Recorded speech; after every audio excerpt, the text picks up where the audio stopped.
One of the things that I really find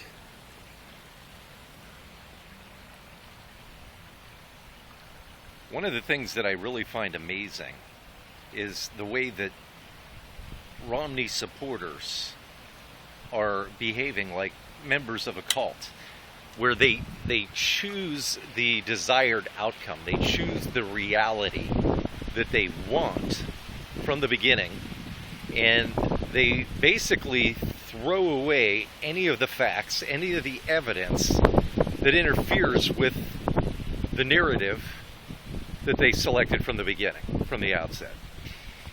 And it's really no coincidence, I believe, the fact that a high-ranking elder, Mitt Romney, a high-ranking elder in one of the nation's leading cults, if not the number one cult in America, is actually leading about 35% of his infatuated supporters, his devotees, in a manner of behavior that is totally compliant with the same rationalization that makes one bound to a cult. I read recently an article, and I wish I could attribute it. I don't have that resource at my disposal at the moment, but talking about how cult members are not allowed to utilize critical thinking. Cults demand that critical thinking be abandoned, because if people try to make sense out of their false belief, and they allow the facts and allow history, allow reason and logic to permeate their minds, there's no way they're going to continue in that cult. And that's what's happened. I mean, we've got people, throughout the media, we've got respected pundits, people like Dick Morris, whom, I respected, I appreciated his analysis for years. And all of a sudden, he is emailing constantly. I've been on his email list for years, and he's emailing constantly these emails, basically outright pimping Romney and filling us with the same Romney talking points, just like a member of a cult. But at the same time, he's trying to say that he's not taking a side. And it's amazing, because every single time he comes up with these arguments like, we have to have a nominee. We must have a nominee, regardless of who it is. It could be Bernard Madoff, but we just have to have a nominee now. It doesn't matter, who they are or what they believe in. But it's always Romney. Romney is always the de facto in his emails. And not just Dick Morris, but I think it's pretty crazy, because I think that he is pacifying, he's playing two sides. He's pacifying Fox News, the Murdoch media, because he's always on there promoting his websites.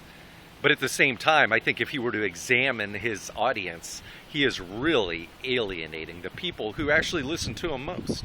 I'm fed up with him. I responded to one of his emails today, and I said, please, take me off your email list. I can't take this anymore. It's offensive to my intelligence. But anyways, not even that I'm so intelligent, but I just use basic reason and logic, and it's offensive. But the same thing, you look at the Wall Street Journal, Dorothy Rabinowitz making the same Romney's inevitable arguments, the same talking points, telling us that the Democrats fear Romney, despite the fact that they've been telling us for the last year that Romney is the best candidate for us, as though the Democrats really want what's in our best interest. And she's regurgitating the talking points. There are so many people that I once respected that my image of them is forever tarnished. They've destroyed their credibility. Nevertheless, I think it's really quite telling that all of these people have basically, regardless of all the evidence, including the monumental deception upon which Romney's entire defense rests, he's contended for the last year that he would never support a federal mandate like he actually promulgated in the state of Massachusetts. And that was his defense whenever the obvious fact was pointed out that he inoculates Obama on his most egregious trespass, that albatross that is destroying the economy, that will bankrupt this nation.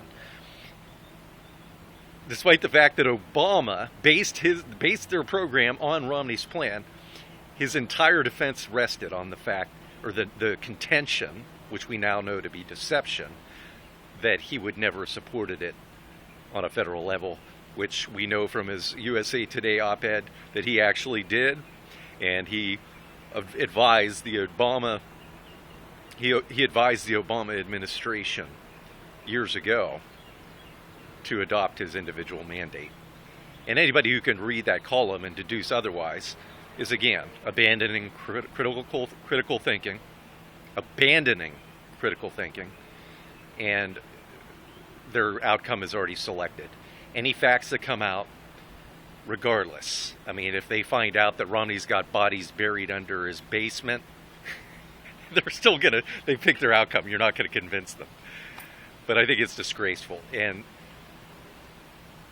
Fox News has severely tarnished their reputation. This cannot be overlooked. This cannot be forgotten. If Mitt Romney gets this nomination, it is squarely on Fox News and the Murdoch media. It's the same thing with the Wall Street Journal.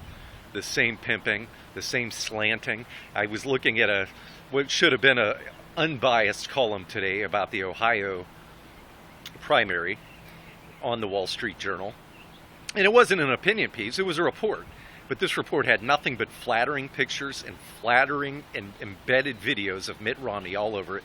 Not a single picture of either Santorum, the leader, the front runner, or Newt Gingrich. None of them. It's despicable.